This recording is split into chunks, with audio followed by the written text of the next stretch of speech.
Saudaraku sekalian yang kekasih,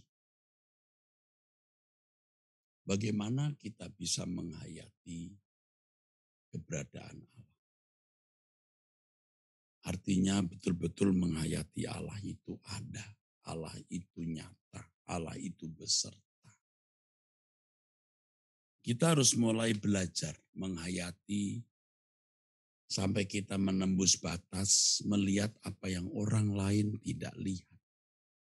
Merasakan apa yang orang lain tidak rasakan.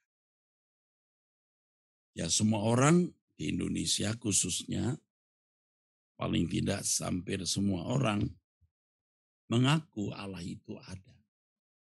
Tapi seberapa besar dampak akibat buah dari pengakuannya bahwa Allah itu ada?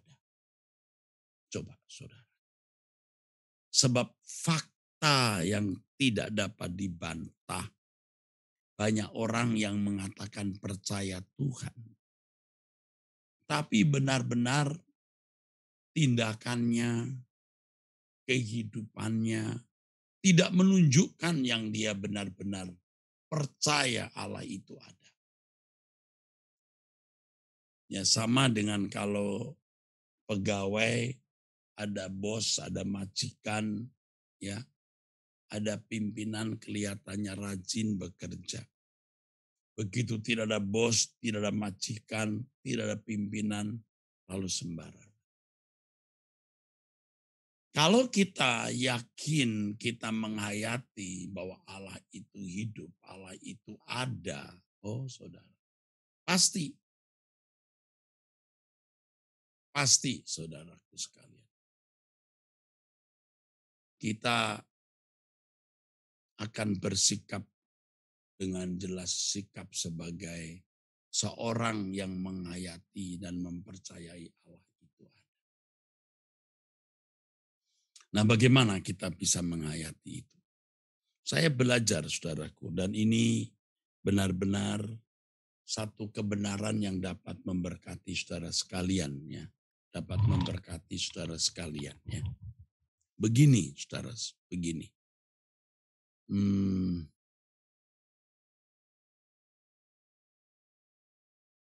Yang pertama, kita harus benar-benar sekecil apapun tidak melakukan kesalahan. Sekecil apapun. Jadi kalau kita berbuat sekecil apapun kesalahan, kita minta ampun. Sekecil apapun. Jadi kita seperti merajut satu rajutan, saudara.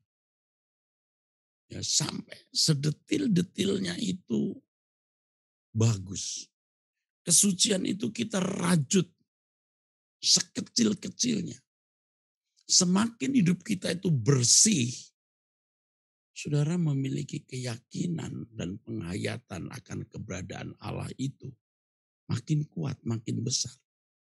Aneh juga, saudara. Ya. Kalau pengalaman yang saya lihat ya saudara, orang-orang yang belajar teologi, wah pintar sekali bicara tentang Tuhan. Begitu lihat orang kerasukan setan, dia berkata, wah ini bukan talenta kita. Coba. Malah cenderung ada rasa takut. Melihat orang kerasukan setan kok aneh. Dan ini benar-benar terjadi, saudara. Seorang pendeta lulusan sekolah tinggi teologi yang cukup ternama atau sekolah teologi yang baik, ya, diminta mendoakan tetangganya kerasukan setan, dia berkata, wah ini bukan talenta kami. Biasanya ini orang-orang karismatik, orang-orang Pentakosta. Loh gimana sih, saudara? Itu buktinya bahwa dia tidak yakin Allah itu ada. Kita pasti sudah pernah mendengar atau membuktikan sendiri orang-orang yang memiliki pengetahuan tentang Allah begitu banyak, ya saudara. Artinya bergelar berebut kedudukan di lingkungan gereja, di lingkungan sinode, di lingkungan aras nasional, dan berbagai praktek-praktek yang mestinya tidak dilakukan kalau dia yakin Allah itu ada. Saudara. Makanya pengetahuan tentang Allah itu belum tentu membuat orang takut akan Allah. Kalau itu hanya sebuah pelajaran, manusia yang disusun secara sistematis dalam buku atau jurnal. Jangan sombong, saudara. Tidak membuat orang takut akan Allah. Dan tentu saudara pernah mendengar atau membuktikan atau menyaksikan sendiri orang-orang yang memiliki pengetahuan tentang Allah yang pintar berbicara, tapi bengis dan kejamnya terhadap orang lain. Aduh, melampaui batas, saudara. Kadang-kadang, tidak lebih baik dari orang-orang di luar Kristen, saudara. Tidak ada belas asih, nggak ada belas kasihan. Jadi pengetahuan tentang Tuhan yang dimiliki seseorang itu tidak membuat seorang terhindar dari cengkeraman setan. Dan kalau orang sudah tercengkerami oleh setan, dia tidak mampu yakin Allah itu ada. Tidak mampu yakin Allah itu ada. Makanya kita rajut kesucian, saudara. Bapak, Ibu, saudara-saudara yang tidak pernah memiliki bekal ilmu tentang Tuhan di sekolah teologi, tidak masalah. Coba saudara merajut kesucian dari hal-hal kecil. Dari setiap kata yang kita ucapkan, dari setiap sikap dan perbuatan kita. Saudara nanti akan memiliki keyakinan akan Allah. Akan bertambah keyakinan itu. Ya. Dan luar biasa, saudara akan makin peka dengan suara Tuhan. Peka. Anda akan bisa mendengar suara Tuhan. Saudara akan mendengar suara Allah. Nah, itu luar biasa. Nah, selanjutnya saudaraku, dengan yakin bahwa Allah itu ada, Anda akan lebih bisa bergantung pada Tuhan. Dalam kondisi-kondisi kritis dan krisis, kita belajar ya. Kalau orang Jawa bilang sumeleh, bergantung. Sumeleh. Kita menyandarkan kepala kita ke Tuhan. Terserah Tuhan mau buat apa. Tuhan bisa pakai manusia untuk menolong kita. Tapi bukan kita yang bikin gara-gara. Cari-cari orang untuk menolong kita. Orang yang akan memiliki kepedulian terhadap kita, saudara. Ya, itu Tuhan pasti akan tolong kita. Coba kita belajar untuk itu, saudara. Ya, kesucian saudara bangun itu penghayatan akan Allah akan muncul sendiri. Benar, kalau kita akan lebih bisa bergantung kepada Tuhan. Dan ajaibnya kemudian kita itu rela berkorban apapun. Seperti, maaf dalam tanda kutip, seperti cari muka. Seperti mau menjilat. Nah, orang kan biasa cari muka di depan manusia, menjilat manusia supaya memperoleh ya benefit atau keuntungan-keuntungan. Kita seperti menjilat Tuhan, seperti cari muka.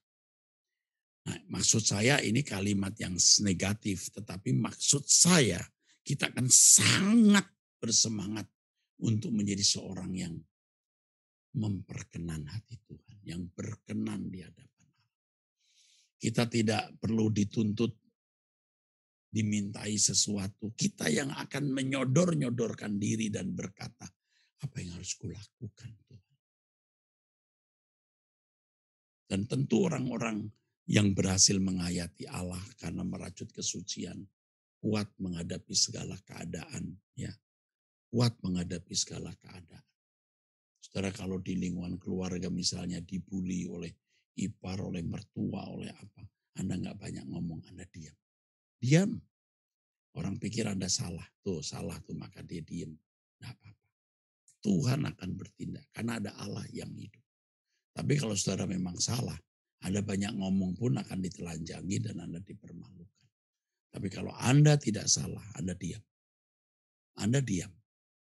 Tuhan yang akan berperkara. Anda bergantung. Yakin ada Allah yang hidup. Ya, Anda rela berkorban, lalu Anda yang terakhir luar biasa. Apa? Anda akan merindukan kerajaan surga. Itu ciri-ciri dari orang yang benar.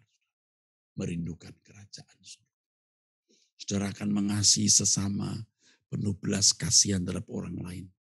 Anda akan rela membagi rotimu, bukan remah-remah rotimu. Tetapi rotimu, anggurmu, kau bagikan untuk orang lain.